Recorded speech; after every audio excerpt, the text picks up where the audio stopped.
Actually, the Earth is cooling down now. The opposite is happening.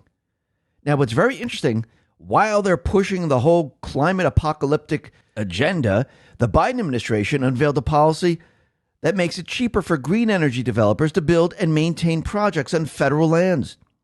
So Interior Secretary Deb Haaland announced the federal government would reduce rents and fees charged for wind and solar projects on public lands during a roundtable with U.S. and state officials in Nevada.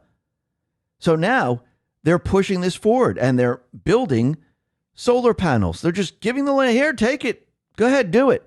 Actually, what did they do to the oil industry? They pretty much shut that down. And they passed this to these other corporations. You could see that this is part of their agenda. This has nothing to do with climate or anything like that.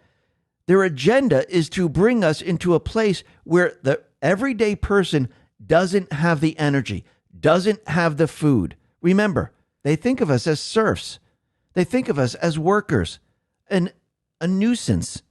And yes, we need to keep them fed. Yes, we need to keep them working. But we don't need as many of these people as we have right now. So let's depopulate. And how do we keep them fed? Well, we don't want them using our beef, our chicken, our fish. So you know what? Let's feed them bugs. Let's feed them weeds. And we don't want them using our fossil fuels, the actual oil that can make things actually go. Let's give them solar power, wind power. And if it goes out for months on end, who cares? If they can't charge their car, who cares? They're not going anywhere. We're going to pack them into little areas. This is what they're thinking. This is what they want to bring us into. Is it going to happen? I don't believe so. I think the people are starting to realize what's really going on. They're not believing the World Economic Forum. They're not believing that we're in a climate crisis. Actually, if you look at the polls, the people say, yeah, this is not part of our problem here. We're not even worried about that. We don't even believe it.